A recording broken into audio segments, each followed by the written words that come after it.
I remember turning up one morning and there was all the roses apart from me and Brown basically crawling around on the floor looking for the pot they dropped on the floor the night before to run another joint. Welcome.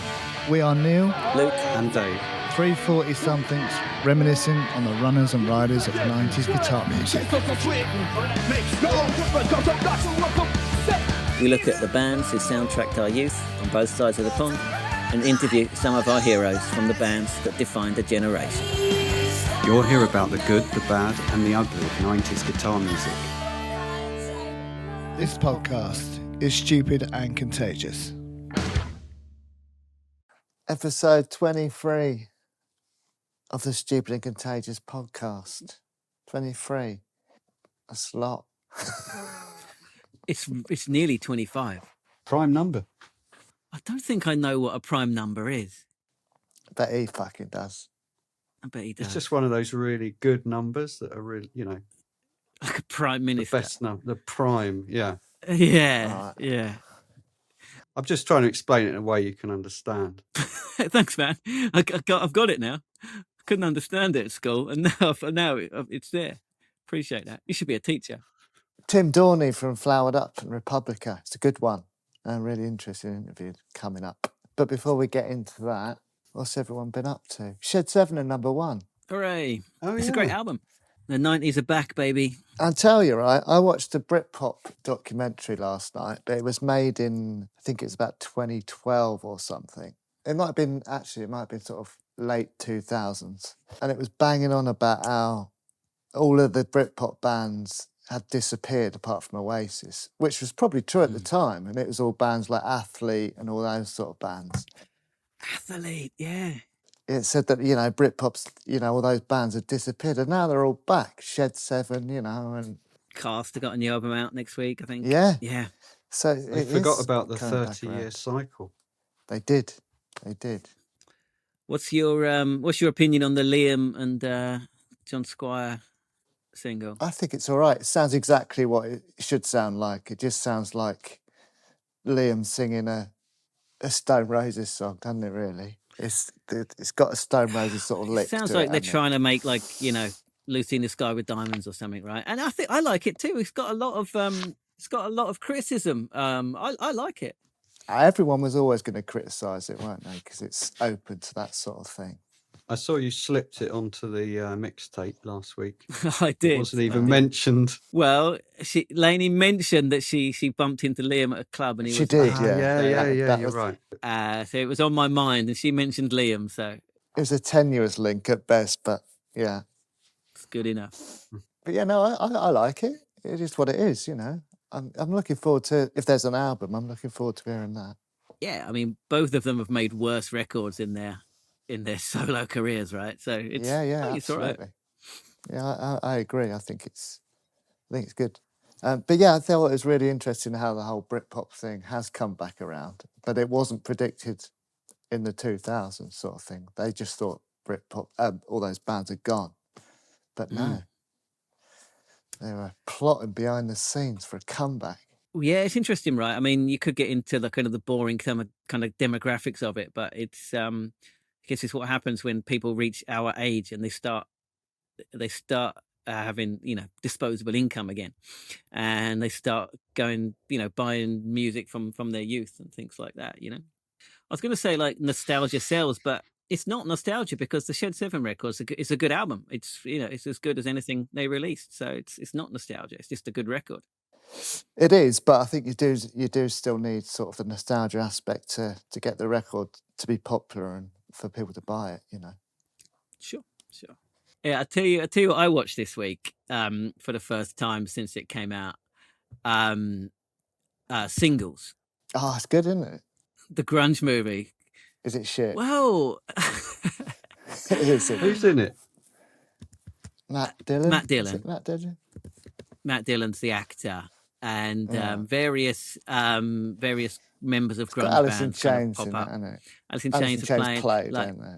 Pearl Jam are like his band, so they have a few lines like Eddie Vedder, and it's like Chris Cornell kind of standing there, like trying to look surprised. Do you know? I liked it, but it's the kind of film I like. Not a lot happens. Nothing happens, does it? Nothing happens. No, but I like those kind of films. So it wasn't good as such, but I enjoyed it. It's kind, isn't it? I remember it as kind of like a rom-com set to sort of that scene. Is that kind of what it is? It's not even a rom-com, but yeah, it's kind of like follows the romantic lives of these people that live in this block of flats, basically. And yeah, I enjoyed it. It was cool seeing the super young grungers in there. It was good. Was it set in Seattle? Yeah. It's all And so he's got like a fake band called Citizen Dick, and they got a single "Touch Me, I'm Dick," which is funny, I think a lot of the sort of club scenes, they did actually use the clubs that the bands used to play out and stuff. So I think it is quite authentic. And I think there's like the Sub Pop guys that kind of pop up in it briefly as well. And yeah, it's kind of it's I'll fun. have to give it a rewatch. All right, I'll do that. Right, let's get on to this week's the subject of this week's episode, which is Tim Dorney from Flowered Up and then Republica.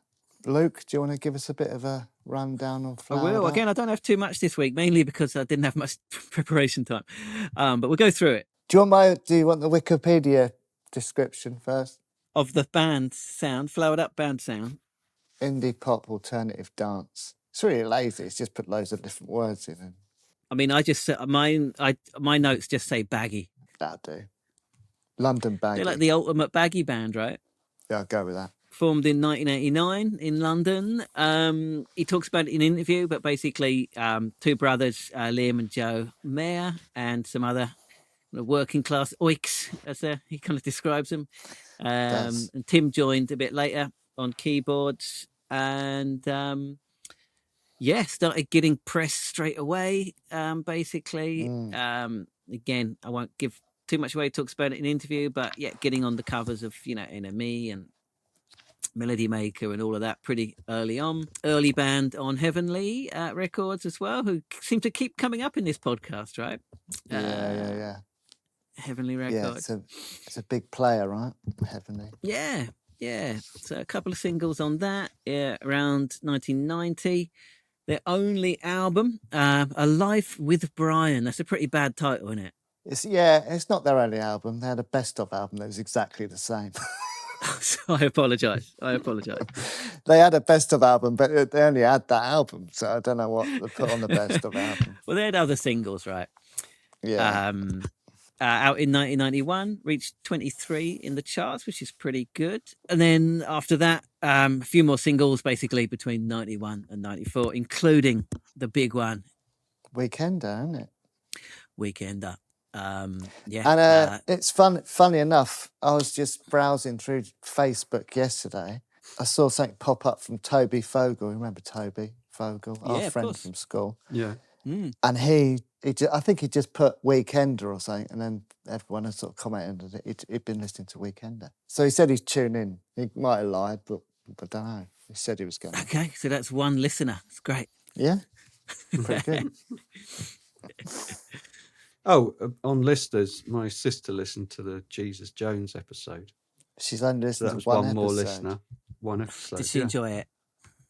Yeah, she was a fan of Jesus. Well, she Jones. didn't listen to any of the other ones, so no. That's great. That's good, man. Say thanks. So Weekender, 13-minute psychedelic, jazzy, baggy masterpiece, basically, right? Oh, that's good. Yeah, I like that. Thanks. Did you make that up? Yeah. That was my own description. Pretty good. It is a masterpiece. It really is. Yeah. Bloody is. It really is. I think it's just one of those songs that captures a moment in time and a scene. Lyrically brilliant. Well, there's a great tradition, isn't there? Especially in kind of English guitar music of, that kind of live for the weekend attitude, and it's great. I love it. Perfect, pretty much, isn't it? It's a perfect track to the weekend. Yeah. And it's one of those, it's a staple of kind of working class youth culture to talk about that and sing about it. And it's just Yeah. Brilliant. Dave, had you heard it before or not until we sort of came up with this Yeah, I mean, episode? I heard the song. I mean, it was quite. I mean, I wasn't a fan then. I didn't really know who they were at the time, but definitely heard the song around that time. Like they said, Yeah. it was quite high in the charts, wasn't it? 20. Yeah, top 20s. Yeah. Yeah.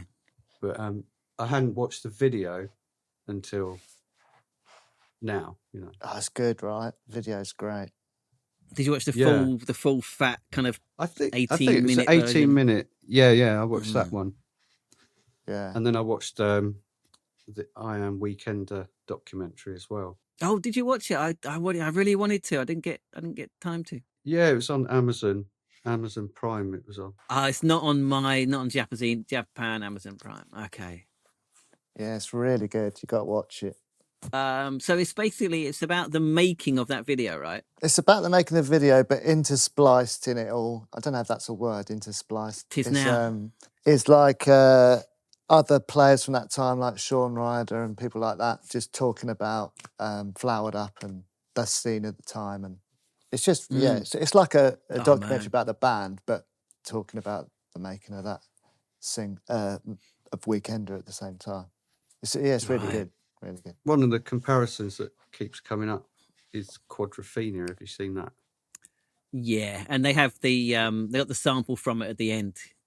That sample at the end, you can take your Franken machine and stick it right up your ass. That's from Quadrophenia. That's right. Yeah, there's the link. No, yeah, you've got to watch it. It's really good. But the actual video itself is a masterpiece on its own. Do you know, it reminded me of the Prodigy Smack My Bitch Up video. Yeah, like a first person sort of view of what's going on. Of a night out and all of that. Yeah. Yeah, that's fair. One thing that confused me a bit was the director was called Wiz, and the lead singer of that's right. Oh, what's it called? You go on, Dave. You can get it. You hate it. You're always slagging them off. No, I'm not. But it's not the same Wiz. It's not the same person. No. It's not. No. You wouldn't have thought there'd be two people called Wiz. And that Wiz bit. Wiz bit. Paul Daniels. Paul Daniels. Can you do a Paul Daniels impression? You like this? Not a lot. But you like it. That was good. I mean, nothing like him, but it was good. You try it. Not a lot.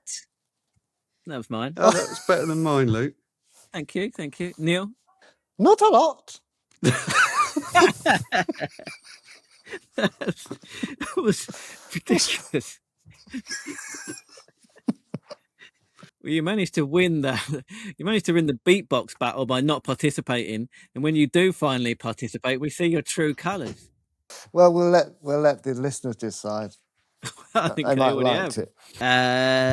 it. So basically, they split up in 1994 amongst various drug problems, and this is a story with not a very happy ending, I'm afraid. The documentary sort of covers that as well. The whole. Oh, does it? That's good. Yeah. It's just sad. It's a really sad story, isn't it? Well, I'm sick of this story of people destroying their lives from drugs. Right. It's getting me down. Frontman Liam, he died in 2009 from a heroin overdose, and his brother Joe followed him a few years later in 2012. It didn't say directly that it was from drugs, but I guess think it was was. a result of health complications from years of drug abuse, basically. Dave, why does it get you down so much, man? Well, because just the sheer numbers of significant creative people in music that have just ended up dying way too young. It's nearly always heroin, isn't it? I mean, what's your life expectancy if you're getting into the music business in a band? your life expectancy must be about 30 years less than everyone else. But it's also interesting, right? Because everyone thinks about heroin being like the grunge drug, but it was super prevalent in the UK, especially Britpop as well. It was everywhere, It wasn't just in That's surprising. I think. Seattle, Well, tortured souls, isn't it? It's the stories. Well, it's not always that, is it? It's there, and you got money, and you got fuck all to do, no responsibilities, and you're treated like a fucking baby, And I like the 80s hardcore scene in the US. Like the biggest fear then was dying in a car crash, because they toured so much. There was the statistically the likelihood of dying in a car crash was really high for 80s hardcore bands, and they did. That's weird. It depends on the context and the music and whatever, right? But if you think about it, if you're on the road driving a shitty van, for 9 months of the year, there's a high likelihood you're going to get in a car crash. In the 60s, there's a lot of musicians died in plane crashes. That doesn't really happen anymore. But plane safety wasn't so good, right? Yeah. So yeah. Guess so. So it's depends on a lot of things, See, I got introduced to Flowered Up quite late when I went to university. My friend at university introduced me to them. So this was like 95. It was all over by then, but only just. But I was instantly hooked on that. Just the vocal. It just sounds different, doesn't it? It is quite unique. Mate, everyone can't have a distinctive vocal, dude. You claim everyone does. So why do you think his vocal's distinctive? It's just it's the way he sings, isn't it? It's very unique sound. His S's and stuff. Fuck off. You're the one that claims it every week.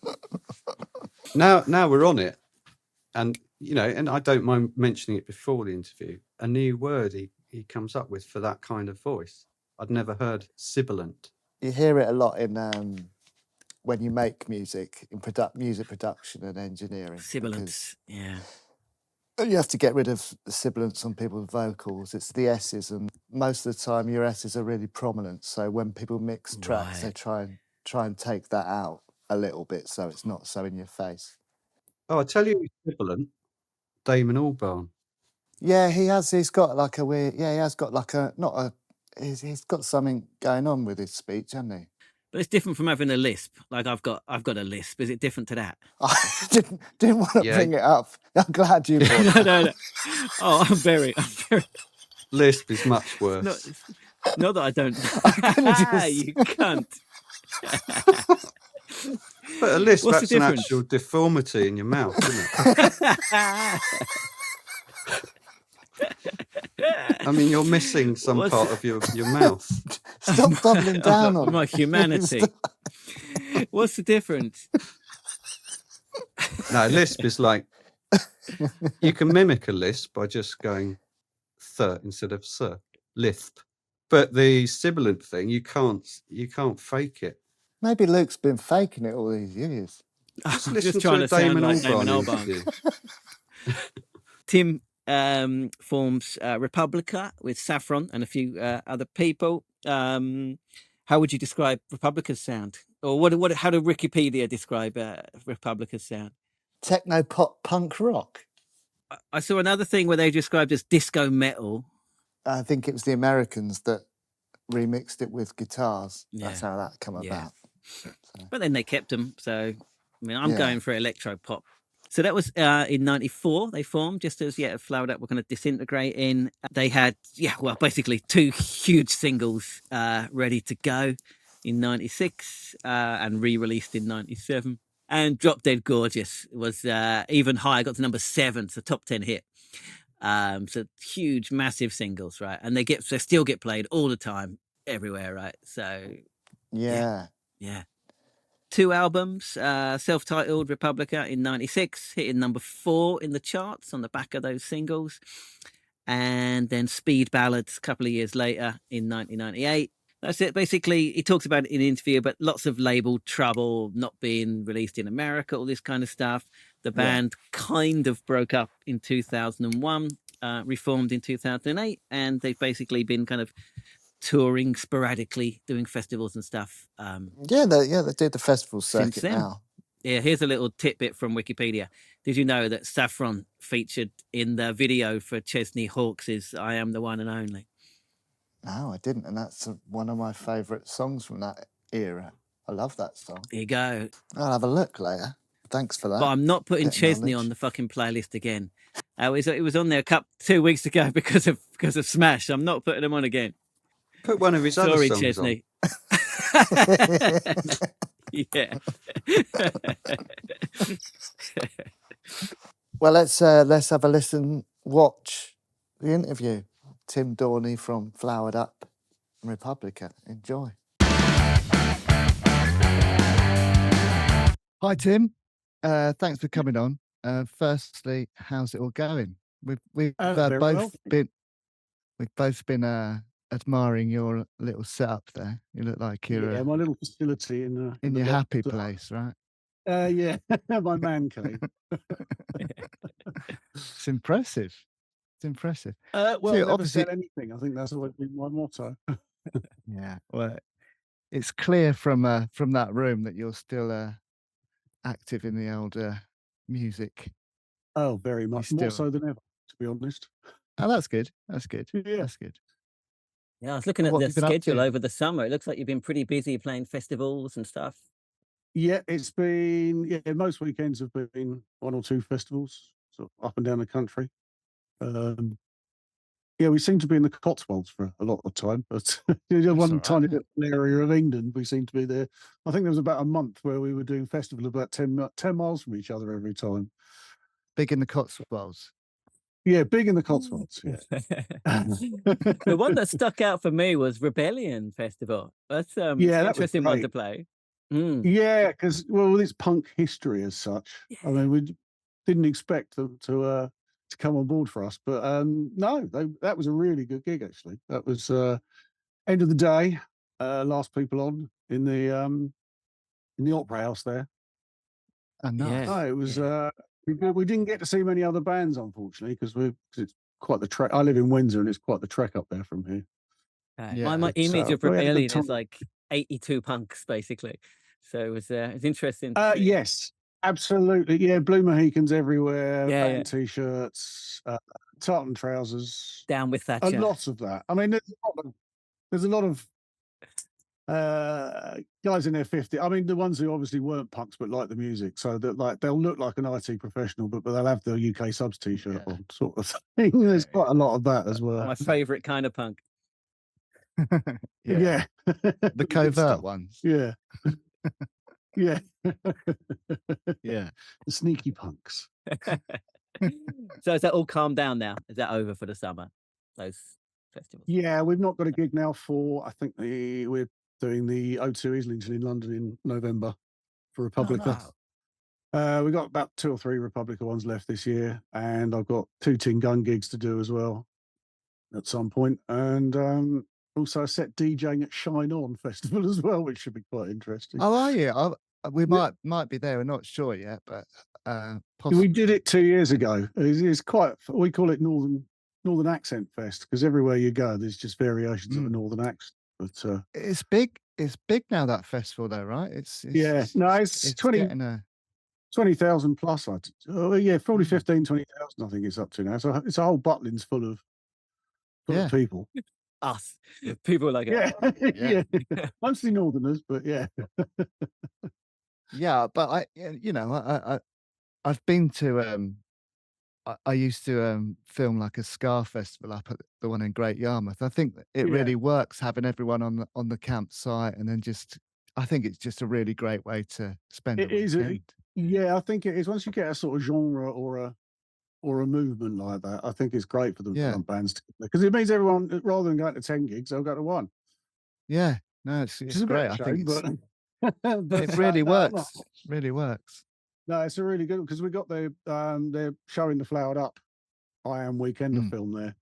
Oh, really? Yeah, Oh, that's being amazing. shown on, I think it's the Saturday. So we're doing that. Then I've got to do like a half-hour Q&A Oh, after that'd that. be great. And then I think me, Anna, and Des are DJing for an hour and a half in a room somewhere. So. Should be interesting. Well, that leads us nicely into Flowered Up. Because obviously, you know, people will know you from Republica as well, but you were also keyboardist in Flowered Up, right? I was the sensible one in Flowered Up. Yeah. Is that right? Yeah. No, I've always been a middle-class twat from Windsor, so to hang out with a bunch of ne'er-do-wells from North London council estates was always going to be an interesting meeting of minds. Yeah, how did that happen? Yeah, how'd that come about? Well, I used to work with a DJ called Andy Weatherall. I remember Andy from Weatherall. school. We went to school together. He was a year or so above me, but Oh, really? we were both banging our music. That's interesting enough. Yeah, You went to school with Andy Weatherall. Yeah, I mean, God knows where they are, but we ended up doing. I used to have a port studio and a couple of little synths and that sort of thing. We ended up doing like 1988 time. We were 87, 88. We were knocking up some demos on the port studio with Andy. Yeah, but then by the time interesting. Do you still? Sorry, you carry on. I mean, what kind of music were you making then? Or those kind of things? We were at that time we were into like nasty rocks and sort of Pop Will Eat Itself and that sort of side of things. Really, it was before Acid House. Yeah. But then, so once the Acid House thing started, Andy started DJing a lot. Then he started getting the remix work, but he didn't he had no technical knowledge at that point. So I came along to sort of, this is a sampler. This is like put your record on here and you record it into there, and then we do this with it. And so I did a bit. He owes his entire career to you. I don't know. I know he got much better after that. I think I was just stoned in the back of the room most of the time. Once Hugo came on board, once he'd done the primal stuff, I left most of it to Hugo. I was way better at it than me. Yeah. So I worked on an East India company mix, the Grid, Flotation. Oh, right. The Grid. Swamp Thing. Well, that was a great thing. Yeah, no, it wasn't Swamp Thing. I toured with the Grid after that, actually, with Republica. Did you? So You're on the same label, right? Yeah, we were on Deconstruction, with Republica. But Flowered Up, it was just, that was just bonkers, that one was. But with that, back to the Andy Weatherall business, I did a couple, 4 or 5 remixes with him. And then just left him to it, really. But he gave me a call about a month later and said, there's a band looking for a keyboard player in North London, and would you be interested? So off I went up to rehearsal up in Elephant and Castle, it was. Yeah. And the rest is pop history, really. I just sort of joined from what was your impression? Yeah, what do you think when you first sort of heard I was absolutely crapping myself. I didn't know what to expect. Because they're just basically a bunch of hooligans. It's this lot. I think even the first one, Joe and Liam had a fist fight. Oh, really? Well, we're going to ask about that. You know, brothers in bands is, notorious. Brothers in bands. I mean, how much of that went on, those kind of fights and all of that? Yeah, a lot. Yeah, not so much between the other members of the band. It was mostly the brothers. Just like he looked at me funny, I'll go and get him, sort of thing. It was. But over what kind of thing? Over what kind of thing?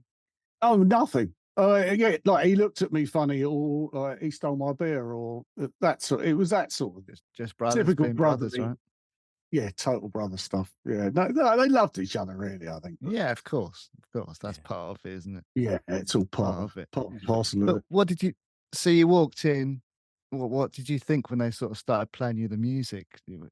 What I thought it was pretty good. It certainly had it was sort of what we were all listening to at that point, or starting to head in that direction. I mean, Joe was very much into The Who and Jimi Hendrix, so the guitar side of it was a lot heavier than sort of just the sort of baggy wah-wah sort of thing that was floating around a lot at the time.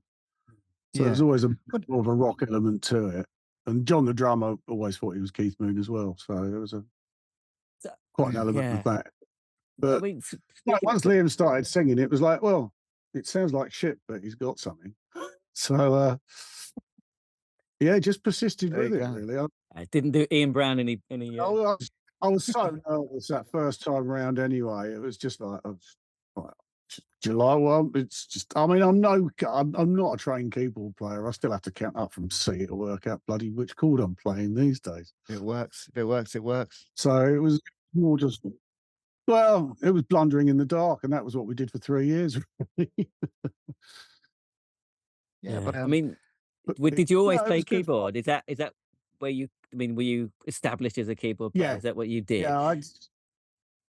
Yeah, I got my first keyboard, which is still sat down there. When I was for my 15th birthday, my mum took me up to London and bought me my first keyboard.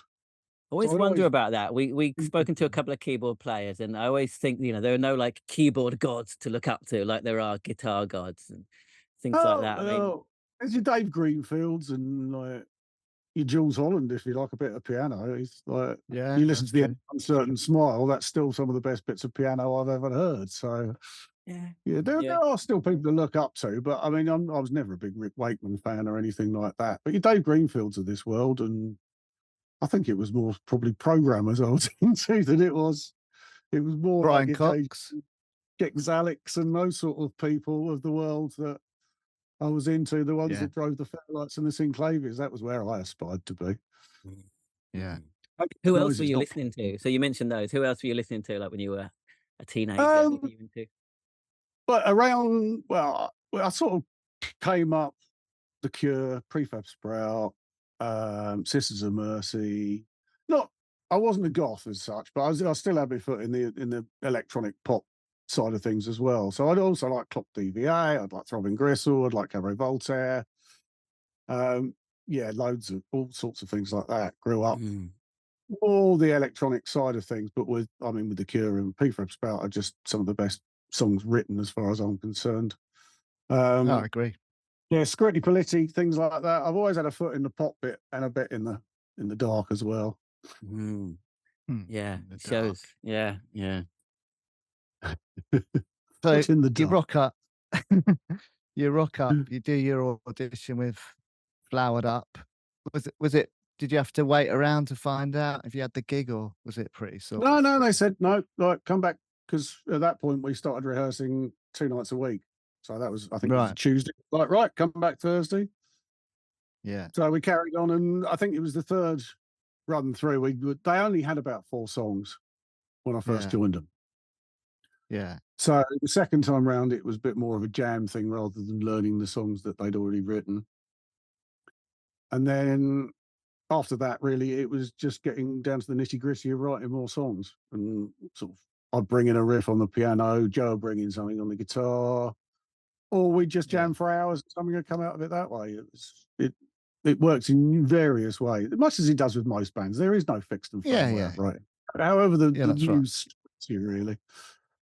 Did you when you first heard that vocal, were you like, fucking hell, this sounds a bit weird? I mean, it's very distinctive, isn't it? I love it. It's very distinctive, but I like the lyrics as well. That's the thing. The very much of Liam, very much of that time around. It was their lifestyle. It was their upbringing. It was about drug dealing. It was about people stealing things. It was about They're just stories, aren't they? Liam was one of those people who used to have the suitcase full of cassettes up Camden Market, selling all the bootlegs and stuff. I did that for years. I can imagine that. So, proper so the lyrics were from that sort of street urchin type vibe, really. Yeah, but you were like one of the only few kind of baggy bands not from the north. Yeah, basically. That's right. Did that make you stand out, do you think? Well, the thing was, they knew them all anyway, because Terry, who was our road manager, he toured with he used to be Top of Headens roadie back in the days. Oh wow! But he also knew the Mondays and the Roses and all that from way back, from when they used to go up to Manchester to start off with back in the early days, pretty much before they'd started. So did you feel part of the scene? Yeah, he was always part of the scene with that lot up there anyway. So we got to meet them through them. When they used to come around to Terry's whenever they'd be down. I remember turning up one morning and there was Manny. There was all the Roses apart from me and Brown basically crawling around on the floor looking for the pot they dropped on the floor the night before to run another joint. So you were actually part of that. You were part of that scene then, really? Although you were in London, you were part of that scene. We were still part of it, and we knew them all. I mean, Northside we played with a few times. I still keep in contact with Northside as well. Oh, great. Yeah, because I always remember. I mean, it was just sort of like, oh, Southern fucking Happy Mondays, all that business. But I was going to say, that was just we weren't trying to copy them. That was just the way it materialized. You get people with the dance influences and the rock influences in the same room. Yeah. You're going to be heading in sort of pretty much, especially if you come from Acid House, because you like the beats anyway. So it's sort of our influences were pretty similar to theirs, I think. Yeah, when I first got introduced to Flowered Up, I must admit, someone just said, "Oh, here we go. This is the London Happy Mondays." I was like, "Okay." It's a bit of a lazy sort of. It is a bit late, but why? but- I mean, it's like Republica getting lumped in with Britpop. Do you know what I mean? We never quite fitted, but the tag stuck. So exactly, exactly. But no, Flowered Up, they definitely had a unique sound. I think that's why their popularity is still today. I think it was quite unique, right? It's coming back. Yeah, just remastered the album. So that's really? That's been brought up because we were never happy with the overall sound of it. I couldn't remix it because anymore. But I remastered the album. And when's that? You've done it, have you? I did it with a friend of mine, Streaky, who's a professional mastering engineer who does some stuff for me. But I do mastering as well. And for so it's coming out on vinyl with the full album remastered with Weekender and one of Weatherall's mixes on a double vinyl. Oh wow, nice. And then for the CD2, I've completely remastered. I mean, really gone overboard on it, on redoing all the remixes, all the B-sides.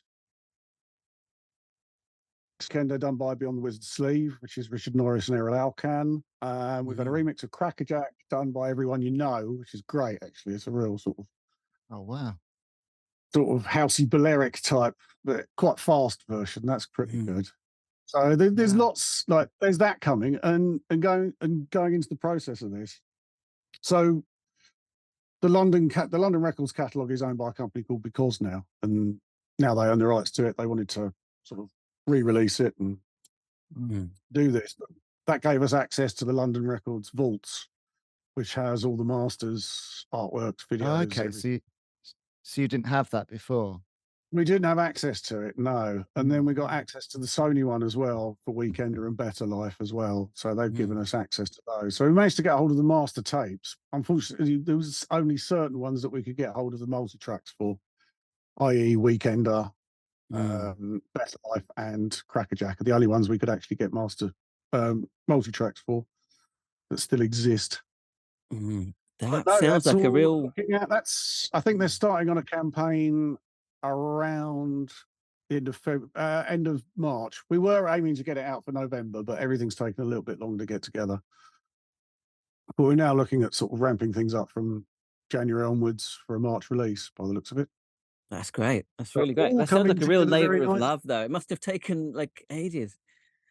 It's taken quite a lot of time. I mean, the remastering the album we did in a day. I went over to his professional studio, and we had to work with the masters that already existed. So we've only sort of embellished and put a sort of more of a modern sheen on it, and made it a lot louder because it was cut as a very quiet vinyl. The album, so now it's a much deeper cut, and I've had test pressings through, and they sound amazing. They sound really good.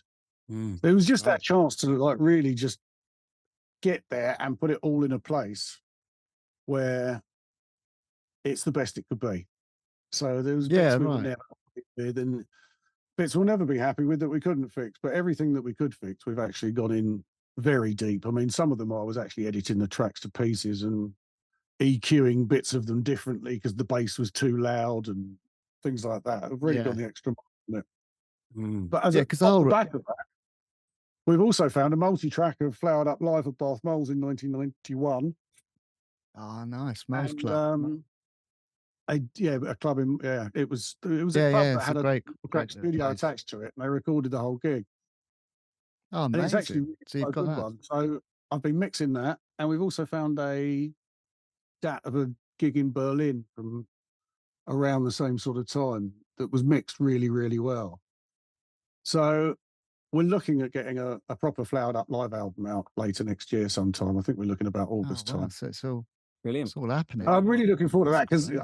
for me, the power of Flowered Up was the live gigs. It was like, apart from Weekender, we never really captured what we did on Oh, you record think properly. so? That's interesting. Why do you think so? Yeah, the energy live was so much. We when we were doing the album, we Trevor horned it. You know, we just wanted to. We were in a big, expensive Neve studio. It was Pete Townsend's bloody studio, and we just wanted to make it as slick as possible. And that's really not what we should have done. I mean, if I had my time again, we spent over 3 months recording that album. Mm.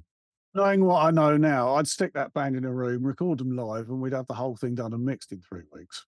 Yeah. But Yeah. with hindsight by the bucketful, that's the case. But no, unfortunately, that wasn't the case then. We just the bright, shiny lights got the best of us. And when we didn't have the best guy producing it either, we got our, for some reason, we got our front of house guy to mix, to produce the album. And he just didn't do a good job.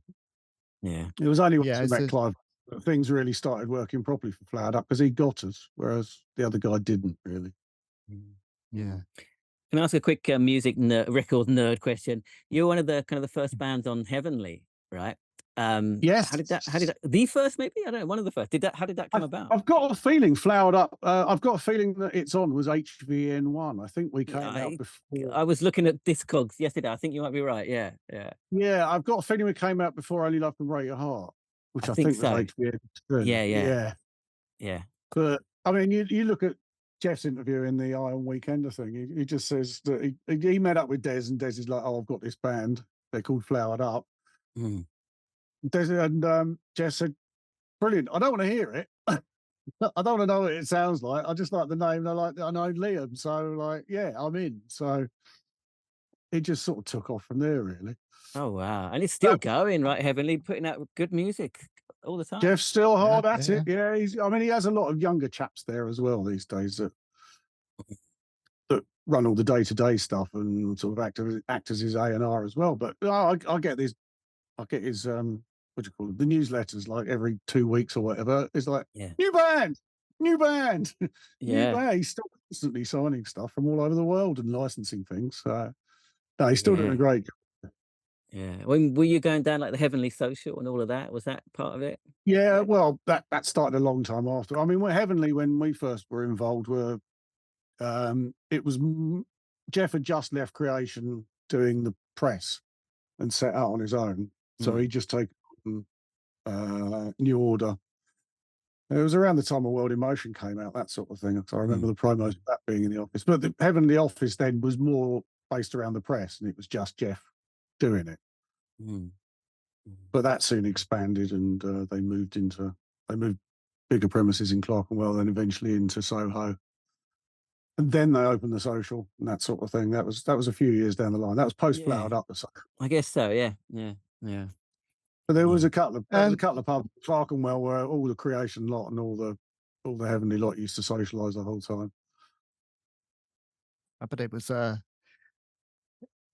quite a scene back then, right? In that environment. Yeah, no, it was I mean, especially around Soho, because I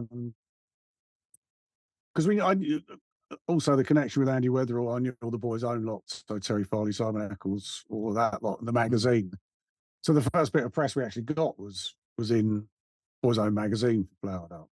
Oh wow! Yeah, but everyone was out at the Shub, everyone was out at the Trip, everyone was out at this, that, and the other. It was like we'd bump into people every night of the week. Spectrum, all those sort of clubs. It was very much more clubbing based then than it was a sort of drinking. Yeah. Well, what sort of venues did Flowered Up sort of up playing in? Was it at these sort of nights or? Well, actually, our first gig was at Heaven. Well, the first one I played was at Heaven. It was.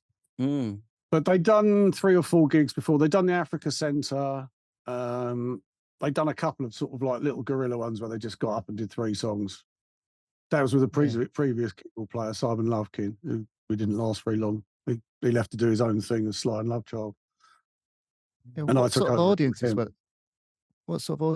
they getting at that? So they were club. The first one was it was part of Spectrum. I think it was Spectrum or one of those sort of club nights. So it was that side of it. But once we actually got out on tour and on the road, because we went pretty much straight into decent sized venues. We didn't we did like the Bull and Gate and those, a couple of little things like that. But on the whole, we were doing Shoreditch Town Hall. We were doing once we went out on tour, it was the standards around the country of sort of like 400 or 500 type venues rather than your little 200 somewhere in Winchester on 59. You were getting quite a lot of press early on as well, right? Enemy cover and stuff. Did that help? Yeah, we had 4 covers before we'd released anything. I think. That's right. Yeah, I read that. That's nuts, right? Yeah, we had Sounds, Enemy, Melody Maker. I think it was those 3 actually. I don't think we got the face. I know we had a piece in the face, but we didn't get the cover. But yeah, we had 3 front covers before we released a note of bloody music. You must have. That must. You know, that's quite a thing. You guys must have been quite excited about the whole thing. It looks, you know, that's big, right? Getting all these front pages. It was huge, but at the time we just wanted to play. We just wanted to get in and rehearse and play. We weren't really into the. It was like, all right, you lot get on with that. It was like, leave us to do our job. You go your job. And I've always been like that anyway with music. Sorry. Oh, go on. Oh, don't worry. It's all right, guys. The wife. Edit. What's when did Barry Mooncoat appear on the scene? He was already there when I was there. He got up at the first gig. Oh, was he? Was around. Yeah, he was there right at the beginning. He was always a face around Shum anyway. He was well known because of his Chelsea connections and how did he come to be doing that? Did he just get up on stage? He just got up on stage at the first gig.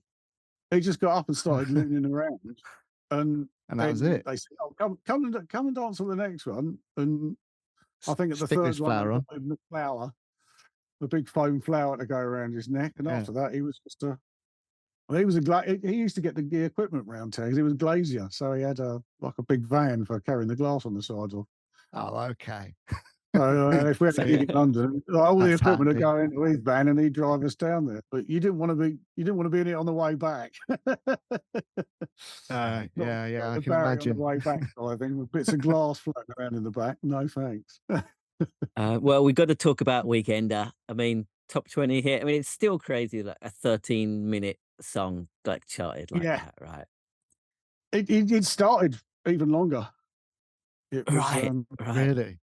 It came out of a jam. We finished the album, and we had to go away and work on some new stuff. And we wanted to get We wanted to get Liam and stuff out of town, away from drugs, basically. Yeah.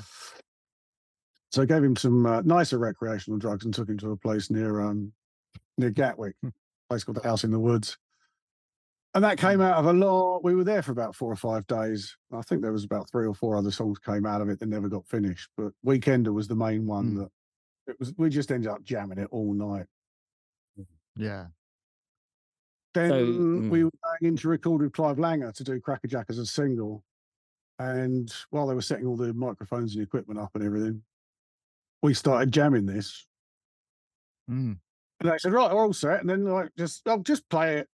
So somewhere there exists about a 25-minute version of it, of us jamming. Oh, really? Oh, wow. A multi-track of it. We can't find it. I don't know. Right, I was going to ask. Yeah. No, that's not on the new. Yeah, we've looked for it. It's not in the vaults at all. There's not a copy of it that we can find anywhere. But off the back of that, Clive said, why the hell are we working on this single? We should be doing that.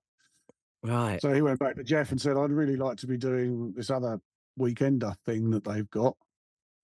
So Jeff went to Sony's and they said, go and record it. Do it. So we spent about a week and a half. We had our rehearsal room underneath a cabin, Camden, that was run by gangsters. So Clive lived just around the corner. So for about a week, we were just sort of doing pre-production, working out. We had most of the other little bits. We had the sort of like Boyzone clavy bit in the middle. I had the brassy reggae bit. But we didn't have the slow section in the middle. Yeah. We didn't have a lot of the arrangement like writing the big intro into it. We didn't have that. Was all sorted out down there. So a lot of that was done sort of on the computer and getting everything in. It was only a little Atari back in those days with the sampler, but we managed to sort of get Yes. the arrangement sorted out enough to go in and just press play on that, and then everyone can record to that. So that was what we did with that. We spent 7 days recording it in Westside with Clive, and Chris Potter was the engineer on that. Did you think this is good when you were recording? Yeah. It's fucking great. It is great.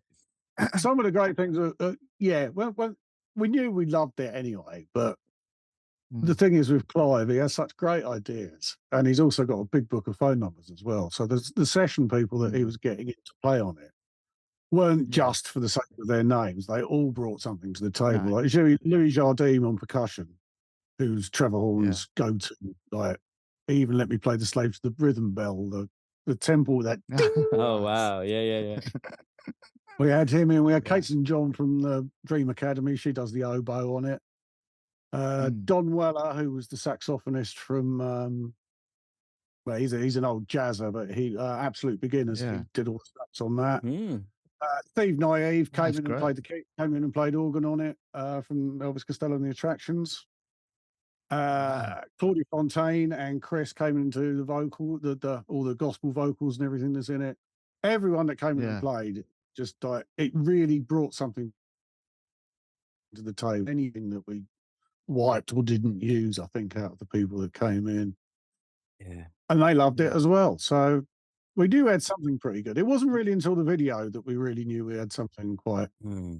Once the video was married to the music, that was when it like really struck home, I think, really. And did you think we've got a hit on our hands here, lads? No, because I never thought Flowered Up would be a hit. I was amazed it got to 20. I really was. I mean, 13 minutes. Yeah. We did a radio edit, but that was still 8.5 minutes, I think. And all that did was take off the intro.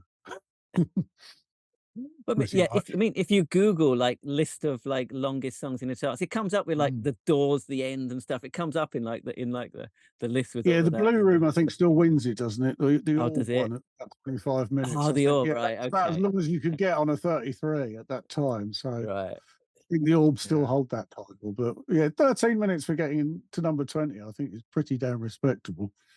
Yeah. I mean, but it's such a great song. I mean, it's a proper anthem, isn't it, for the youth? It's just a great track. No, I love it. I love the lyrics in it are just amazing. That's just so good. It's just a great story. Of all the things I've done in my time, I mean, ready to go for the success, but for the kudos, Weekender has had me more beers bought for me than any other song I've ever written. Deservedly so, mate. Deservedly. Yeah, bring that one out every time. Yeah, that's the one that gets the beers bought. I mean, go on, Neil. No, carry on. No, go on. I was just going to say, well, Weekender, it has got this legendary status now, right? It's one of those songs that's it's. I mean, with the video being with the film that was created around the video recently. Can you tell us a bit about the film? Yeah, well, it started to start off with, about 4 years ago, the BFI decided that they finally recognised music video as an art form. Because to that point, they hadn't. It was all just film, short film, whatever. Music video wasn't recognised by them. They picked 10 videos going back through the years that they put some money behind, had them all upscaled to 4K, all restored and done. And Weekender was one of those. Wow. And the 4K video actually went out on a BFI DVD about 4 or 5 years ago. It's been hanging around a long time, the restored version, but no one really knew it was there. Yeah. So Heavenly Films, which is Martin Kelly, he manages San Etienne, but he also used to be Jeff's partner in Heavenly. They split and he formed Heavenly Films with his brother Paul. They started making a film about the making of Weekender with Wiz, the director. But for one reason or another, it got a bit bogged down, I think. It started getting a bit arty. They weren't up for that. They just wanted something else. So they brought a girl called Chloe on board. And by this time, we're getting into lockdown. So it was decided that there'd be a lot of talking head. They do it around a lot of talking head and Zoom calls and that sort of thing. And that it's along with the backstage, the behind the scenes footage and other stuff that was put together. It's now been extended into an hour-long film. So the last 18 minutes of it is the actual restored Weekender film. But up to that point, it's all interviews with people about Flowered Up. There's Sean Ryder, Regine Murphy, Irving Welsh. Oh, wow. All sorts of people just saying what the video meant to them and what Flowered Up as a whole meant to them. Wow.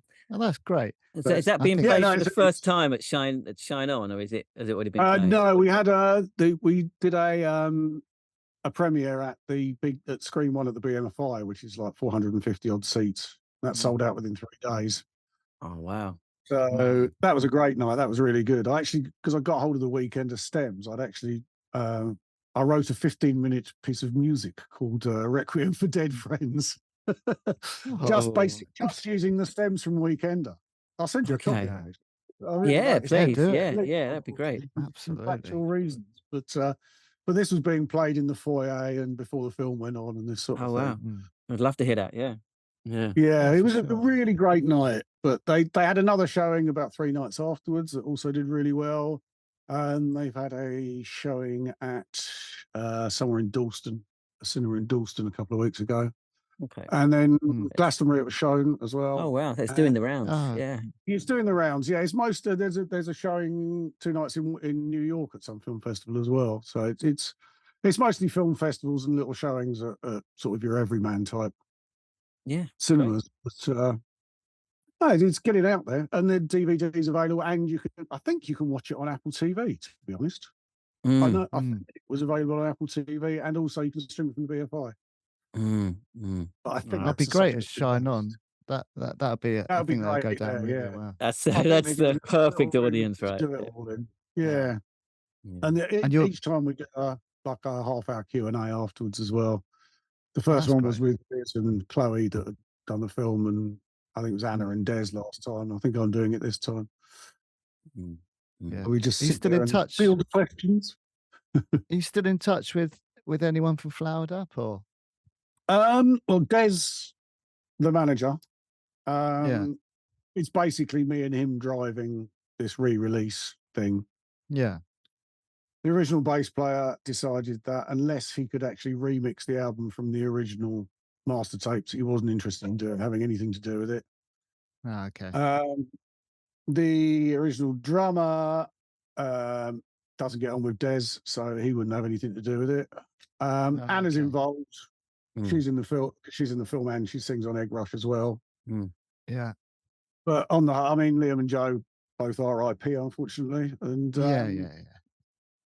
the second drummer, Andy Island, I bump into occasionally. His mum lives down my way, Yeah. but he went on to the Pogues after us, I think. But don't know what he's Okay. doing these days. So Yeah. when the band kind of did come to an end, it was quite short lived in the end. I mean, how did it just fall apart, or what happened? Yeah, it just even after Weekender, it was getting really difficult. Liam was not enjoying himself one bit, hated doing it. I've always lived out in Windsor anyway. We used to rehearse up at John Henry's up in Brewery Road in London. I get in about 11, the rest of them would roll in at 3.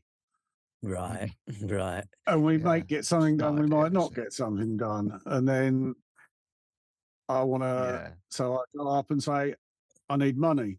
I've got to pay my electric bills. Oh, you can't. The drummer came by at the wooden bottles of Coke with all the stuff we had left. It's like, Yeah. righto. Yeah. So, and eventually, it's like, I've had enough of this. I'm out. I quit. I can't do this anymore. Yeah. Yeah. I think We that's had probably lineup a. changes. So the original bass player doesn't actually play on Weekender as his roadie. Oh, wow. Wow. Really? Strangely enough. And He sacked him 2 weeks before. And is it right that there was kind of talk of a reunion in the mid 2000s, but you weren't up for it? Yeah, we did get back together. Well, I did a thing called so I went off and did Republica after that, which stopped around 2000.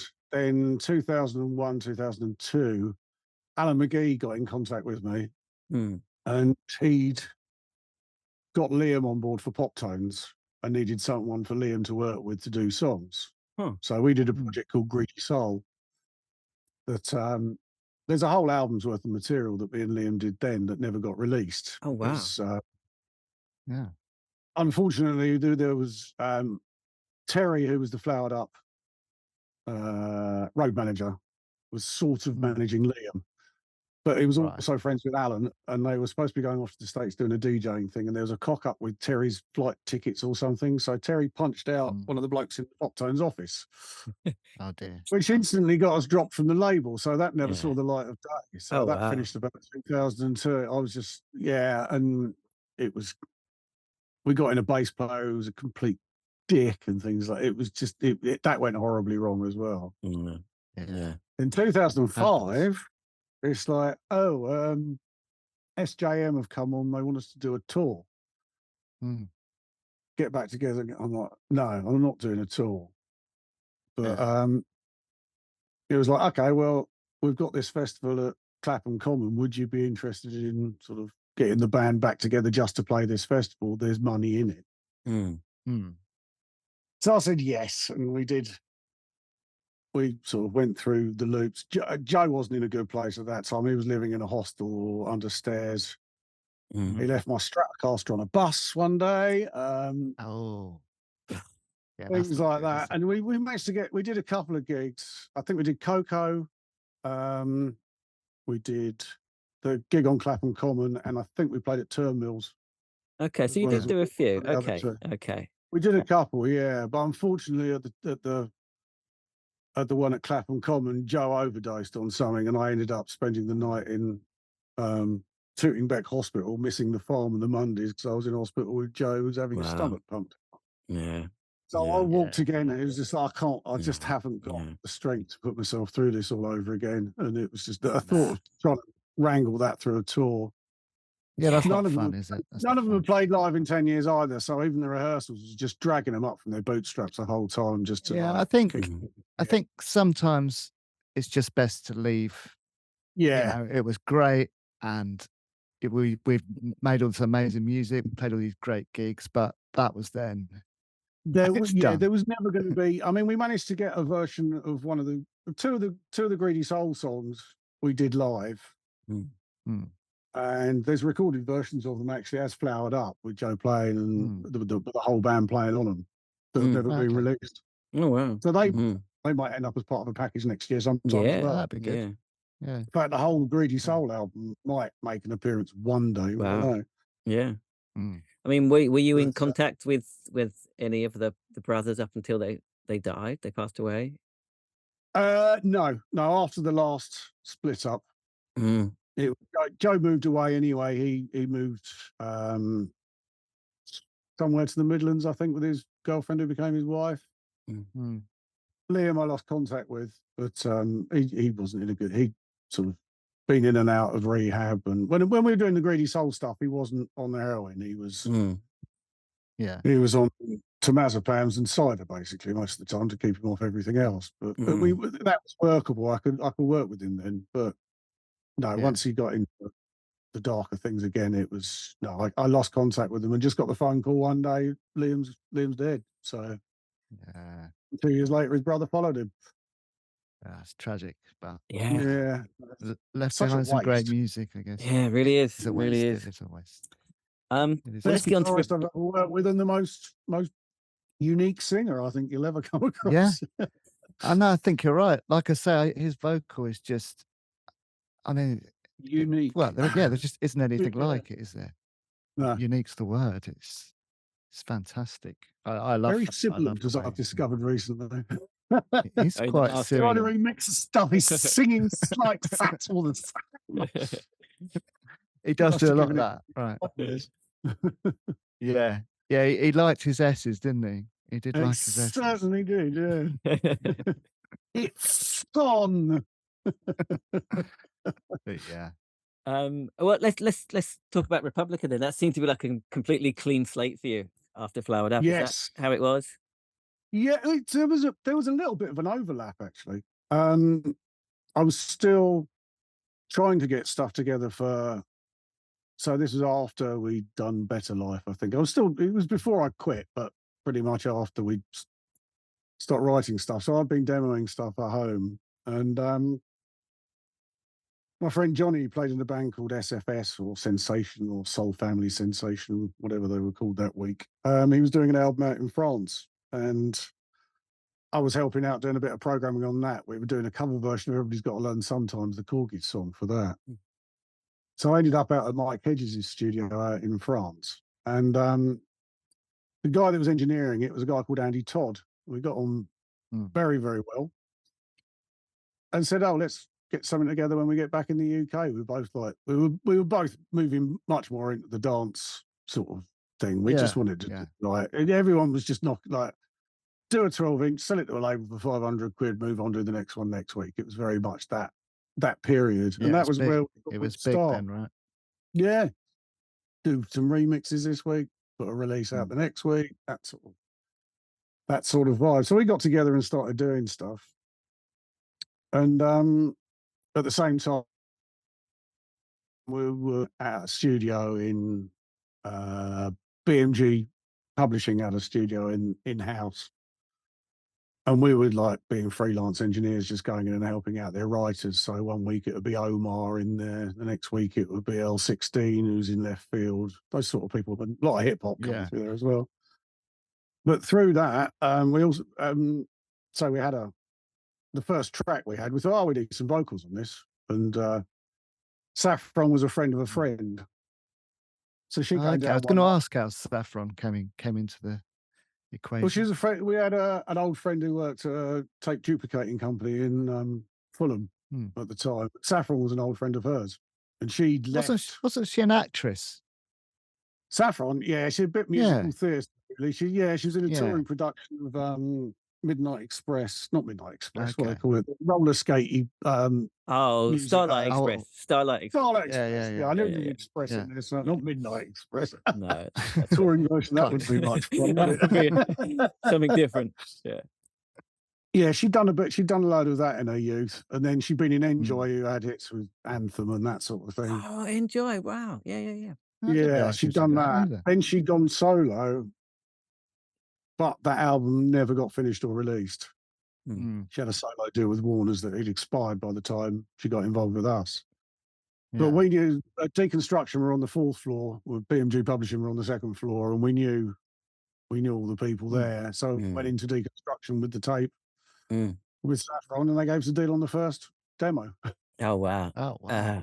What songs were on the tape? Never came out in the end. I mean, we had remixes done by Justin Robertson and that sort of thing, but then never. It only came out as a promo. I think that one.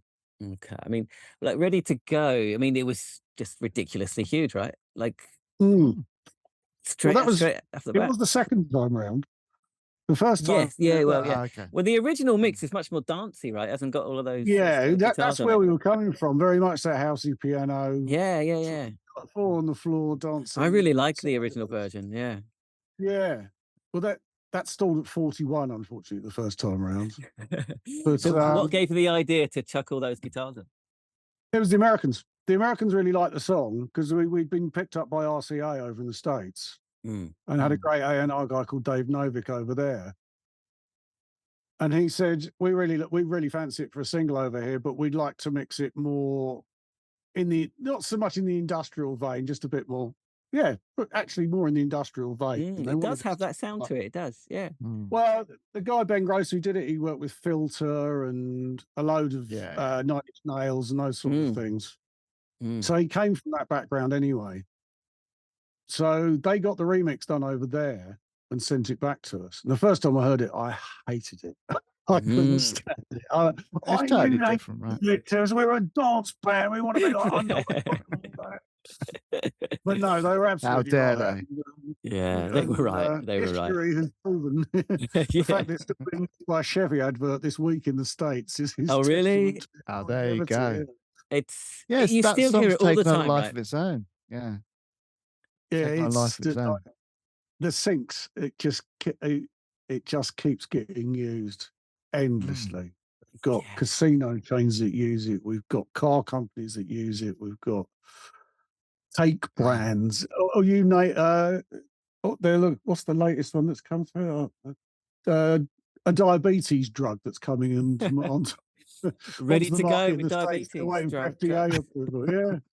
they're ready to go if you stick this on Yeah. and inject this. There you go. I mean, it's just when ahead. that came out, I remember seeing Republica. It was called Party in the Park in Brighton, and it was like Yes. basically pop acts Good little mainly. festival. Yeah. And Republica. I mean, did you enjoy all of that? Oh, I It looked remember so we were- fun. It looked fun. We were on After Louise, I believe, that day, actually. That was for the local radio station, wasn't it? Yeah, In that's it. Bram- That's Yeah, it. yeah. Park. Yeah. I Yeah, remember that's that. it. That's it. I was there. It's a Yeah. I was there. good little festival. Yeah, good little festival. Yeah, we did quite a few. Yeah, that was like Capital Radio Run or something like that. We did get into a lot of that pop sort of turn up and mime type.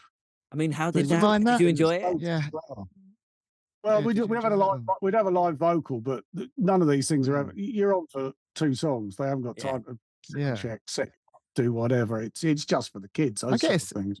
it's an easy gig though, right? You just rock up and Hey, they're great pretend to fun. You play, just yeah. you can be as Yeah. drunk as you please. It doesn't matter. You're not going to go. Yeah, wrong. exactly. Play.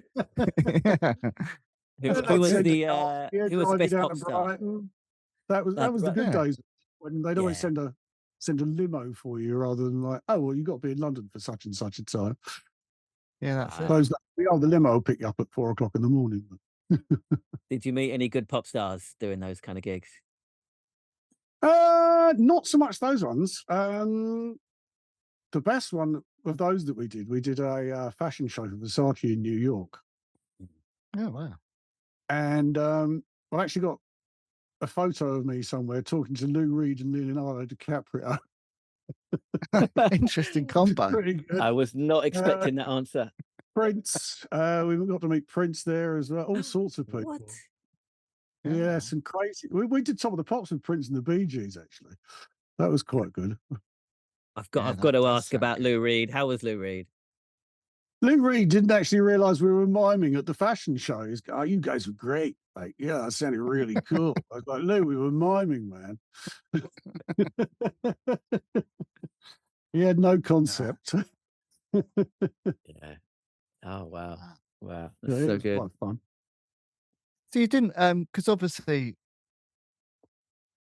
Flowered Up and Republica are very different bands. You didn't mind that sort of pop moniker that Republica seemed to take on. No, because Republica from the beginning were always the band that said yes. Yeah. Do you want to go to the States? Yes. Do you want to get a remix Yeah. done? Yes. Do you want to go on this? Yes. Do you want to talk to these people? Yes. Because so many dance bands around were so interested in just being cool and not doing Yeah, it. yeah, yeah. We'll only play New York and we'll only play LA. Yeah, Or yeah. we won't go on this. We won't do that. We won't do this. We won't do that. We just said yes to absolutely everything. I was going to say The only thing we did say no to, actually, we've been on tour in the States for 4 months and it was Christmas Yeah. and they wanted to stay on for another 11 days. It was an advert for Mountain Dew. They wanted us to do a cover version of Thank Heavens for Little World for $500,000. And we said, no. What? We wanted to go home. Oh, Well, man, that's Two of us wanted to stay and do it. One of us didn't. He'd had enough and decided he was going home. So the whole thing fell through after that. man. But wow. You would have got like a lifetime supply that of was Mountain Dew, I would have Yeah, thought. that's true too. Yeah. Do they still make it? It's horrible But stuff. so Republica did seem to sort of bridge that gap between sort of pop and indie. So they were still popular with the indie kids, right? It was still we credible. still got. Well, we still. When we changed to start off, we were a backing track band. We played over the top of Dats and we sang over the top of Dats. Didn't have a drummer, didn't have a guitarist, didn't have a bass player. We had a guy playing percussion occasionally. Yeah. But the more the songs went poppy, indie, whatever, we added personnel. So Yeah. we started off by getting Dave Barb, our drummer, in, who came from Adam and the Ants and Bow Wow Wow originally. Yeah. Wow. So he joined us. We've never had a bass player. We've always just used machines for that, but he'd drum along to a click. We got rid of the percussionist eventually because it was pointless. Yeah. And then Johnny, who was instrumental in sort of the forming of the band, but through the meeting in France, who I've played with since we were both 15. I can't seem to get rid of the bastard. he joined us on guitar. Yeah. And that was sort of middle of recording the album, I think. And he's very instrumental in the writing and Ready to Go as well. Yeah, and then it was like a proper band then, I guess. Then it was a proper band, yeah. Then it was like, right, let's go out and do proper gigs rather than... Because before we'd be touring around doing cream nights and playing with the grid and very much that dance arena side of it rather than the sort of... The rock band setup. The smaller rock band club type things, yeah. Yeah. But we did quite a bit of touring supporting various people who I can't remember. Yeah, because I guess gigs and that sort of thing. I guess you got lumped in with sort of a lot of the other female fronted bands at the time, like Garbage and Kinky and all that sort of thing. Yeah, and Sleeper. Yeah, Sleeper. Yeah, I mean, we did. Once we had gone the band route, we did tend to get a lot more of the Britpop lumping in came to the fore, which especially they'd use it for promotion in the States. It's like Britpop Act, Republica in the States. It was very easy. It was lazy journalism, basically. But you didn't feel like a Britpop band. We never felt like a Britpop band. No. Playing on the same bill as Suede, you'd see a hell of a difference between the two of us. Yeah, a little bit different. With our so Republica took a break, I think, but you're touring again now, right? You're still playing. Yeah, well, we took a 10-year hiatus. Yeah, so we as the second album we were rushed to finish it. And we were never particularly happy with it. Deconstruction was being sold to BMG at the time, and our figures for a second album were a large part of the financial valuation of the record company. Go away, doggy. And they were very keen for us to finish the album. So it was a struggle. We never really got it done. But then they wouldn't let us go. We started work on a third album. We were delivering stuff. They go away, write some more, go away, write some more. We're like, no, we like these. We want to get something out. Yeah. Release us from the deal. So, and they wouldn't. It took us 2.5 years of wrangling to get out of the deal with BMG, as it was by then. And we were dead in the water. I mean, like we hadn't gigged in 2 years. We had some material to put out, but by that time we couldn't find anybody to do it. So the momentum just had been lost. Yeah, the momentum had been lost, and to be honest, we were all a bit sick of the sight of each other. Yeah, it had been a very hard 5 years, and 5 more than 8 years, and we just thought, right, that's like we thought Sappho. Part of it was we wanted to go off and work with other people as well. Me and Johnny wanted to sort of give it a go at sort of writing and staying more in the background. Yeah, and we thought Saf had a better chance to go out and be Saffron on her own now from Republica, and she'd have a better chance herself. But she never ended up working with the right people. We did a few things that never really took off, and did a few jobs. But then in 2009, we thought we'd give it another go. So 2010 we started. So we've been back together another 13 years. Well, much longer than you were together in the first place. Exactly. Yes. I guess it's when there's no pressure and you're just doing it because you enjoy doing it, then it's got longevity, hasn't it? That's it. I mean, the thing is not we've never signed to a label since. It's always been just about going out and doing the gigs. Yeah, why not? And they have ramped up a lot over the past few years. It's we're starting to come back into play, as it were. 90s nostalgia, mate. It's everywhere. Well, yeah, well, we'd still like to get on Rewind. But, they're still strictly 80s, only because they're my local sort of 80s festival. But there's a lot. The thing is, they do put bands of our ilk do put bums on seats at festivals, especially the smaller. Oh, absolutely. 3,000 to 5,000 type things. So there will be us, Top Loader, Feeder. Yeah. You see a lot of the same acts doing it. But the will come out to see us. So we are still selling tickets. Yeah, people still want and when it, we're not why doing not? festivals across the summer, we're playing club gigs to sort of 500-600 the rest of the year as well. Yeah. We just A tend Republica. not to. I mean, I work 5 days a week as a decorator, so. Oh, really? Yeah. Yeah. Well, I have to be self-employed. So if we do have gigs, I can just like drop it for a day and bugger off. So, Well, that's it. Yeah, be your own boss. I'm one of It's, the best paid decorators you'll ever meet these days.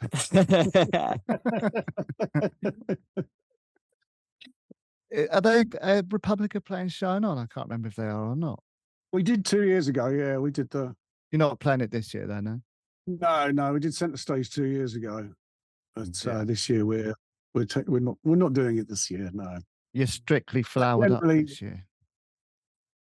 It has been mooted. I'm like, they're dead, dudes. It's like the singer's dead, the guitarist is dead, the two irreplaceable people in the band. You can't. They're dead. You can't. You can't. Do Who that. No, it's like, why even attempt it? You just That's against everything that we stood for, really. I think, really. Yeah, but you're bringing the you're film representing. You're representing for them. Yeah. We're representing and trying to make a body of work as best as it could be. I mean, especially this live album. I think it really will. Yeah, I'm excited to hear that.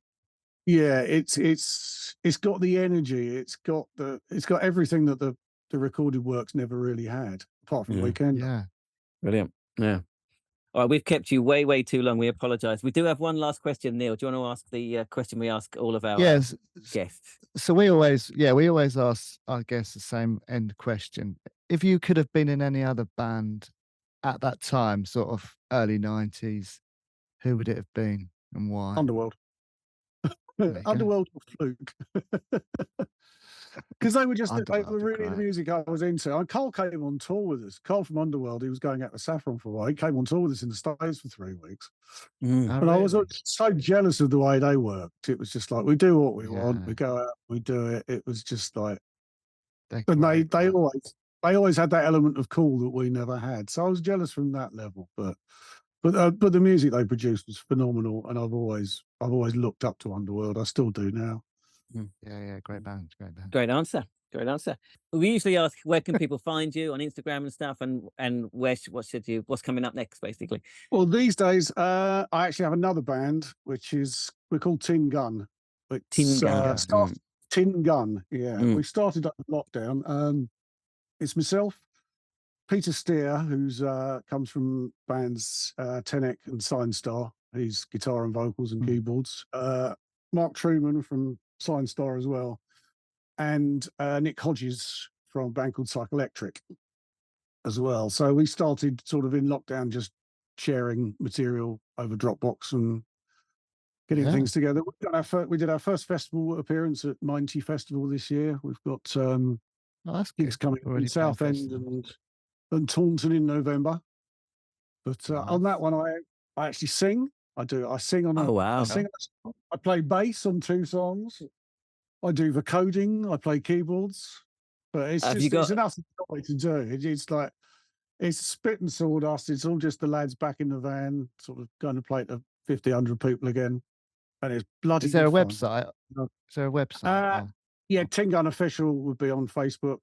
Tin Gun Official on Instagram. I think there's probably a Twitter as well. What kind of music is it? It's quite 90s, if not verging on a bit of 80s.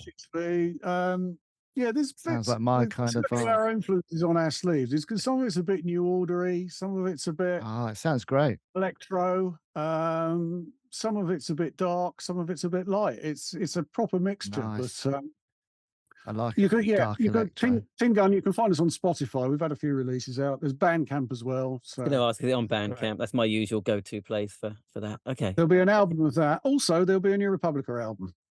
Which is coming out. That will also be hitting the shelves around February, March next year. All new material. January, which has only taken us 17 years to complete. I was going to say, so it's all new material. Wow. It's all new material. Well, I say new. One of them from there is from 97, I think. There's ones from 97. In my mind, that's like a couple of years ago. That's fair, you know. And then there's other stuff we've written in the past 10 years as well. So it's new, updated. They stood the test of time. So is there a title? It's called Damaged Gods at the moment. At the moment, all right. Yeah, at the moment it's Damaged Gods. New Flowered Up, new Republica and Tin Gun stuff and to Chingun. go and read. Brilliant. And at Well, the same time, I also mix and master other people's stuff. I've just finished an There you album with go. a chap called Eugene Summers, who's the drummer from a band called Tiny Magnetic Pets. Oh, brilliant. I'll send you that as well. That's yes, you're going to have to give up the that's decorating, proper mate. Sunday morning. You'll have to listen. I'll send you so we're only sending this out. The whole album is 51 minutes long. We're not sending out individual MP3s of the songs.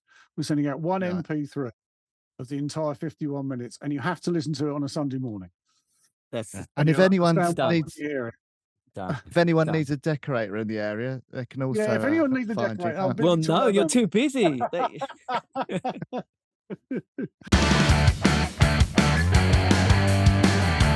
Dave, first time. Well, you went in the interview, but what were your thoughts? Yeah, I mean, say it every time, don't I? But it was a really good one. Enjoyed it. I was out. We just say the same thing every time, don't we? I listened to it out on my dog walk yesterday using my Open Run Shocks headphones. You're what? You You're what? open. No, I've just open? got a deal to promote these headphones. You're getting. What are they called? Open Run headphones by Shocks. Those headphones look cool. Yeah. Are they new? Yeah, they just slip on and off like this. You can run Oh and walk wow, with they them. look so easy to use and stylish too. One of the quote he says early on, he calls himself a middle class twat from Windsor. Yes, I thought that was as really well. funny. But you Yeah. know, obviously reveals his personality too. Yeah, it's all right if they call Yeah. themselves that, isn't it? That kind of self-deprecating. He was a top bloke, right?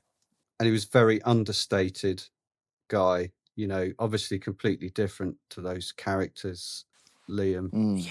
and his Yeah. brother. But he obviously, Mm. you know, has a lot of affection for him.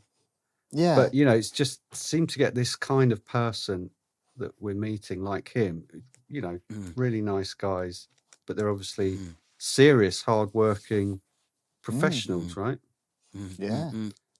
So that's what I took from it. Yeah, I did as well. He's still really sort of passionate about the whole getting all the old flowered up stuff remastered and out there. You can tell he's like a real music guy, right? Yeah. Mm. I loved his setup. It's always good when you're in an interview and they're sitting in like their own little studio, isn't it? Yeah. Mm. That's cool. Yeah. One thing I was listening. Why don't you ask him how much money that song made him? That's what everyone wants to know. It is true. It must have made them a fortune. Well, but he still works, so I don't know. Yeah, he's a painter and decorator. It's been in so many adverts and stuff. I guess it depends on the writing credits and how that's shared. I don't know. You can't ask people about money, man. We're obsessed we're with not English. We asking don't talk people about that about kind of money. stuff. Yeah, I love You money don't. though. Me and Dave do. Dave loves you money. do, I know, but it's not. It's hard. It's all right. It's not the done thing, is it? Don't fear money. It's what makes the world go round, my friend. I thought that was kindness. We wouldn't be able to do this podcast if we didn't have money to buy computers, would we? Well, we'd use the ones issued by the state. Yeah, I got mine from work. So did I. Of course you did. I didn't realise pre-interview his link with Andy Weatherall. Well, it just sounds like they were Yeah, like that was best a great- mates, pretty much. That was a great story. Teaching Andrew Weatherall how to use a sampler. Yeah, I didn't know any of that beforehand. He sort of just brushed over it to start off with. Like, hang on. Your best mates with Andy Weatherall. He's like a huge player in that time. I thought I liked your little comment, which I often think when we interview people who play the keyboard, like Roddy Bottom and stuff. It's like it's not the obvious instrument to choose, is it? No one sort of goes, I want to be a keyboardist in a band. But, you know, Brian Cox, famously, in D-Reef. Yeah. yes. I don't know why more people don't play the old... What's it Guitar. called? Yeah. Guitar. Why wouldn't you do that if you're playing keyboards in a band? Just But it looks pretty awkward to play, man. What's the left hand doing? That. Just a waste of a hand, isn't it? It's just completely pointless. I know, yeah, I don't know what that bit does. That sort of, that must do something. Maybe the left hand is playing chords. Like you Maybe, can. yeah. So yeah, but he was talking about how he's quite busy sort of remastering all the old Flowered Up stuff. He said that there's a double vinyl coming out. Yeah, it's exciting. 3 Enemy covers before they released anything. Yeah, how's that come about? Probably connections. Smash, when we were talking to Ed from Smash, they had quite a few sort of front covers, didn't they? And they weren't like a huge band. No, but when I read the Simon Williams book, the Fierce Panda guy, the record label Fierce Panda. So he was working for the NME at the same time as he was starting Fierce Panda. So he was like championing the new wave band. So he was like, trying to get them on the cover as much as possible, not for his own, to sell his own records, just because he loved those bands and he wanted to, to get them on the cover. I'm not saying like nepotism, but someone that gets behind your cause or whatever. Do you know what I mean? So, going back to the similar, the comparisons with the Happy Mondays. Well, they had their own. He didn't really talk about it much. I brought it up, but we didn't really talk about it. That they had their own Barry Moon Cult. He was called Barry Moon Cult. Oh yeah, yeah.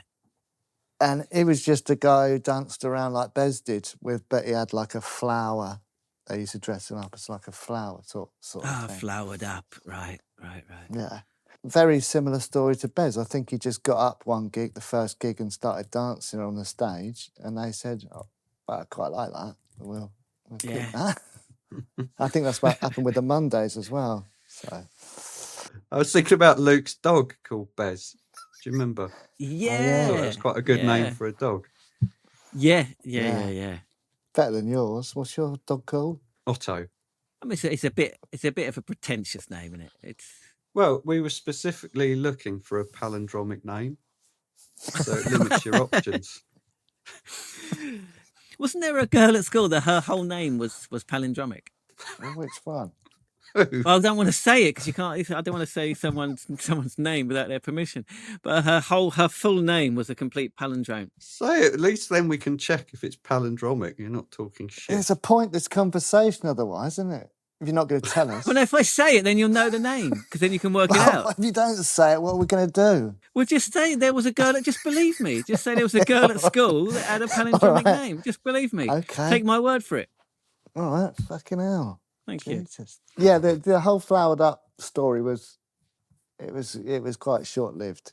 I just did that. Yeah, I thought it was really interesting. He was talking about how it was difficult to kind of it was difficult, but it wasn't difficult to kind of walk away from the band because he knew he had to do it, so it wasn't difficult in that sense. But yeah, it can't have been easy, right? No, when a band's successful and good. It's not, it can't be an easy decision. And I thought it was interesting that Republica started out as a purely a dance band. I didn't know that. Yeah, and not really a band, was it? It was just like, originally it was just like one track that he was collabing with, I can't remember who he said it was now. Playing clubs and they just stuff. And they just needed a singer, and they got Saffron, and then they thought, well, this is pretty cool. So maybe this has got some legs. And I thought it was interesting the way he said, he said we were the band that said yes. Yeah, I've got that. I kind of respect that, just like fuck being cool.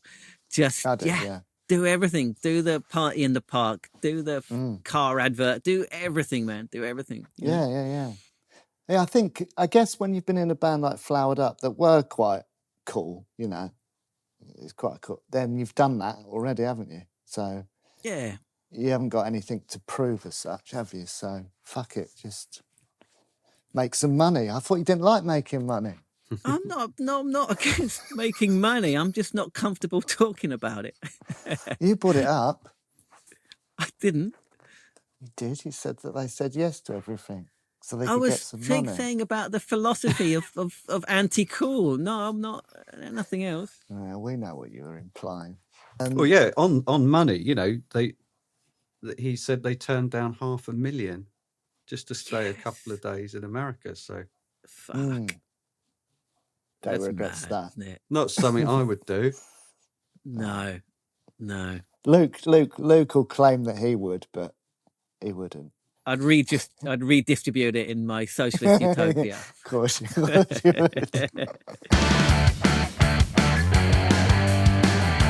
That is it for this week. Hope you've enjoyed this episode. If you're watching, please do like, subscribe.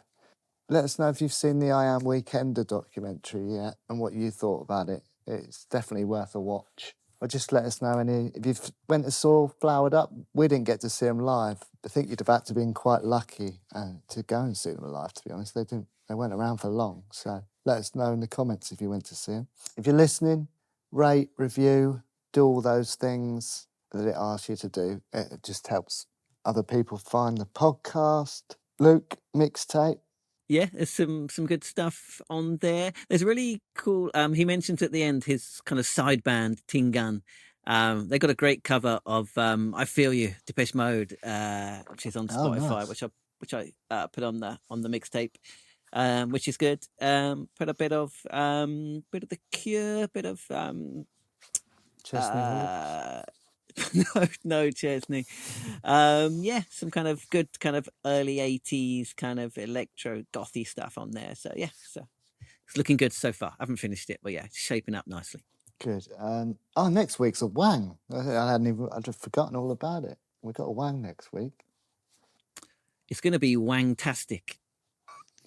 You Wang want to miss it. Good one. Well done. It wasn't. It wasn't a good one in any sense of the word. Wang you in a minute. No. No. That's not. No. We're not having that, Dave. Do it properly. See you in a minute.